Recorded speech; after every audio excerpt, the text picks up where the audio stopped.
శీతాకాలంలో కోసిగా ఉండే నీకో గిళ్ళలో కరిగే వీలే లేదే ఇక. వెన్నెలలో తారలన్నీ కప్పుకుంటూ గడిపే సమయం రాదా ఇక.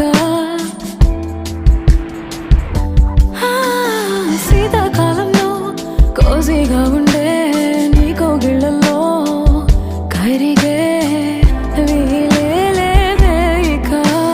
వెన్నెలలో తారలన్నీ కప్పుకుంటూ గడిపే సమయం రా